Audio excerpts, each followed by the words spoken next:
Hi, everyone. Thanks for hanging around for the afternoon, or I guess mid-morning session here. I guess what I'd like to discuss with you is some research I've been conducting with my colleagues Dan and Matt to essentially try to estimate how much late successional forest was historically present on the landscape. And by historically, what we're really talking about here is prior to Euro-American settlement. And if you think late successional forest or late successional conditions are reasonable proxies for northern spotted owl habitat, then I would say this work directly addresses some priority one research that we are mandated to conduct in our habitat conservation plan. Now, if this was really an OESF-centric study, I'd try to capture your attention with a picture of some wind disturbance rather than fire. But to tell you the truth, we kind of cheated and just slipped me in, because right now a lot of the research I'm going to present today was really focused on the West and North Cascades rather than the OESF, and out there the primary disturbance is fire rather than wind. And to tell you the truth though, it's still a fairly impressive agent when it can occur here. And in those areas in the West and North Cascades, we're still talking about western hemlock Doug fir forests. We're still talking about silver fir mountain hemlock. Those are all forest types we have out here. This misses the Sitka spruce zone, but some future work and future modeling is going to incorporate Sitka spruce as well as wind disturbance. So one of to me, the interesting things about the fire ecology of Western Washington is just the prevalence of what's here called infrequent and high severity fire, shown here in all this blue color. It really is the dominant fire regime here in Western Washington. And to break down those terms, infrequent and high severity, to me, infrequent means we're talking about interdisturbance intervals measured on centuries rather than, say, decades, like we often think about fire when we think about dry forests east of the Cascades. High severity, we're talking about stand replacing crown fire. Yeah, you're going to have patches of low and mixed severity, but we're still talking predominantly overstory mortality. Again, if we compare this with those dry forests, out there we hear high severity fire and we feel like it's uncharacteristic because of a century or more of fire suppression. But here, we're saying this is actually part of the system, it's characteristic. And in this really beautiful illustration of Doug fir western hemlock succession, we can see that it's, again, been identified as a primary mechanism. So in a lot of the forests in Western Washington, the stand replacing fire is just a natural part of the system. These forests are adapted to this type of fire regime. And in fact, it's an agent of forest renewal in these systems. And often when we talk about fire in these systems, we kind of leave it here and we see that classification of low, mixed, and high severity.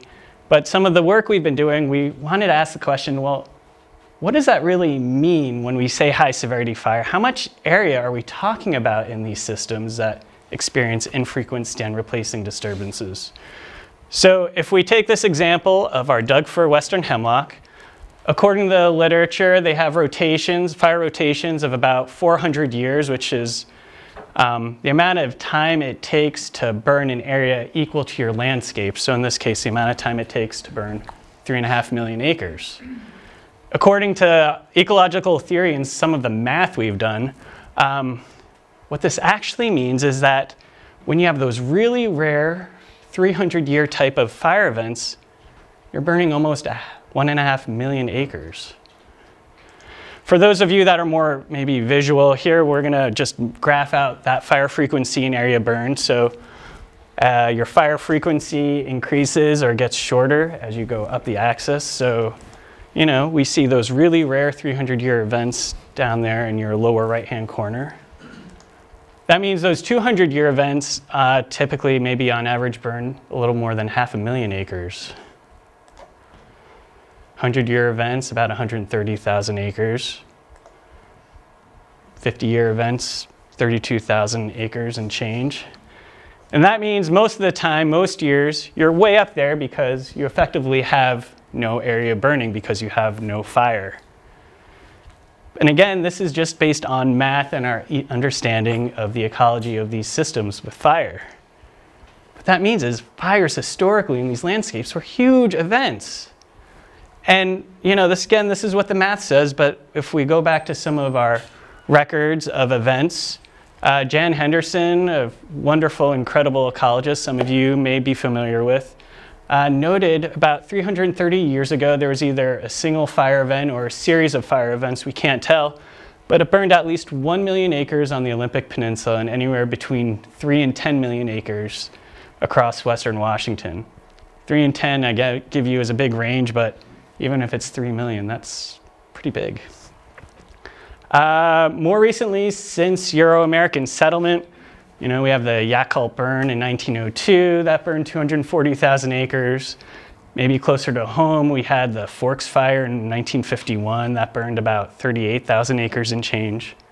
So, you think about these events within here, and yeah, those events were incredibly devastating from a social perspective, from an economic perspective, but ecologically they kind of fit in with what we think may have been more typical, and if anything, those fires that we saw may be at the lower end of what the landscape historically experienced. So going back to our priority 1 research question, how the heck can you try to estimate the amount of habitat or late successional condition on a landscape that's been heavily managed for more than a century, where fire events are pretty rare and they tend to burn up a lot of landscape? We don't have any examples where we can go out and measure these things.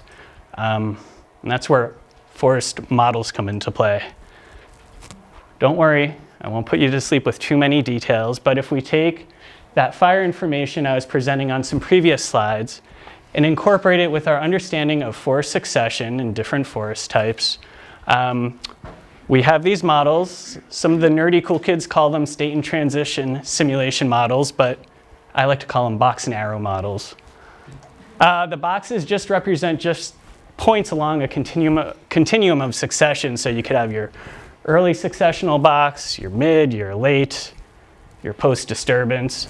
And you can connect all these boxes together through a series of arrows that can represent our understanding, again, of forest succession. You can connect boxes together through natural disturbances. And even though we didn't incorporate them in some of the output or results I'm going to share with you, you can also incorporate management into these boxes. A few things to note. These models typically have anywhere from 12 to 30 boxes in them. I'm just using 4 as an example. And as I noted before, we have different models for different forest types to represent different disturbance regimes, different growth rates. So mountain hemlock forest would grow slower than, say, our western hemlock forest down below. And then the other thing to note about these models is that they are probabilistic, which means every time you run them, you get a different roll of the dice, you get a different outcome. So the best approach with these types of models is to run them lots of times. But it's still really interesting and useful to look at individual model runs as well. So I just want to share one roll of the dice with you. Here is the result of the last 8,000 years of a 10,000 year simulation. And we're looking at area burned by stand replacing wildfire and the percent of the landscape. So you could think of these times when 30% of the landscape are burned, those would be those rare 300-year events. Then you could see there are times where there are those 200-year events and 100-year events and so forth. Sometimes you get back-to-back really bad fire years, just depending on the roll of the dice. Sometimes you may go for 1,000 years without those big events. But we can overlay that with our models and talk about different stages of succession. So here we've overlaid on that what I'm calling early seral, like you can see up there in that photo. And the early seral increases when you have the big fire events, no surprise. But to me, what's interesting here is the variation. You can go as low as 4% across this big landscape, but you can even go as high as one year as almost hitting 50%. So there's a lot of variation over time, at least in this roll of the dice. Next, we're talking about mid-seral, which is that time when you get full canopy closure through that stem exclusion phase. And we can see, again, there's a lot of variation, maybe less than that early seral, varying from about 15% to about 35% in this example. which means that most of the landscape is in what we'd call that late successional condition, that time when the understory reinitiation occurs, the maturation, the gap phase that Warren described earlier. That's predominantly what this landscape was in, at least according to this model simulation and what we think of based on some of the ecological literature. But again, the message here is, over time, this really is a dynamic landscape. We just have to look at it over the right time frame. So, maybe on average, we're around 65% in late successional, but there are times where, at least in this run, it dropped to 35% of the landscape. And it's not something I really appreciated, this dynamism of this landscape, until I was starting to run these models, or it just brought it home for me again. Because I just kind of forget about it. I think of them as more static in some ways when I'm walking around some older forest. So this is the result of one model run. We ran these 10,000 year simulations 100 times, so 100 rolls of the dice. And we can't really look at 100 squiggly lines on here. But Josh, may I ask a question? What is the scale when you talk about landscape? About what area are we talking? So this would be the North and West Cascades. So in this case, we're talking about 6.5 million acres. I purposely, though, wanted to do it in percent. I didn't want to have to talk about acres. So now, instead of looking at this temporal trend over 8,000 years, we're just going to look at averages across those 100-year simulations. So looking across those 100-year simulations, according to our models, there's on average about 69% was in this late successional condition, and we have error bars around there, and those are the average minimum and average maximum value across those 100 years. So it just kind of gives us an idea of some of the variation, or it's one way of looking at the variation in this landscape. About 11% of this landscape is what we'd call a complex early seral. And before, I was just talking about early seral, but I kind of like the term complex early seral because this is the post-disturbance condition that we would see after a natural disturbance events. Lots of downwood, snags, that sort of thing. But again, there was a lot of variation on average in that range. And then about 20% or so was in that mid-seral condition.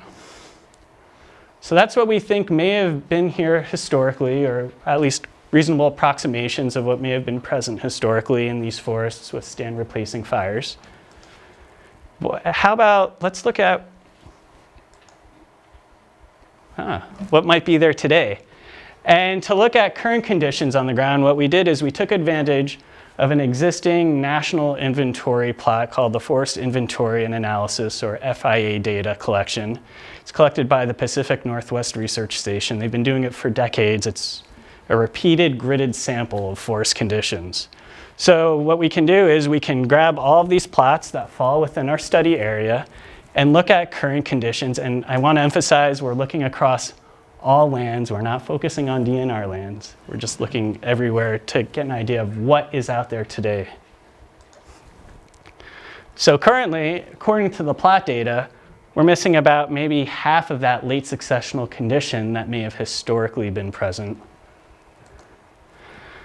And if we just looked at early seral without kind of chopping it up or slicing it a little finer, what we would have concluded was, oh, we've got about the same amount of early seral today that we did historically. But by breaking it out as simple and complex, we could actually see we have almost none of this complex early seral, which makes sense. We haven't had a big fire in a while. Primary disturbance is management, and because the social and economic values we're trying to target might be different than the historic ecological values, we're going to generate a different type of early seral. It doesn't mean it doesn't have any value, it's just a different value, and it's not necessarily the same ecological value. And that means we have an overabundance of what we call mid-seral on this landscape, which to most of us probably isn't shocking. Again, we saw slides referencing the heavy management in the 60s, 50s, 70s, 80s. So we have a lot of forests that are now in this mid-seral condition. But going back to our priority one research question, what I think this does suggest is in our HCP, we're mandated to achieve a minimum of 50% late successional condition in our management units, how they're defined. And at least, you know, the people who put that HCP together back in the 90s, they didn't have maybe as refined of a set of ecological data. They may not have had the models, but they had this wealth of knowledge. And it just shows you that even then, using that knowledge, they came up with a number that apparently also has ecological merit. So at least these results wouldn't suggest we would need to change anything in terms of trying to achieve our targets on our HCP managed lands.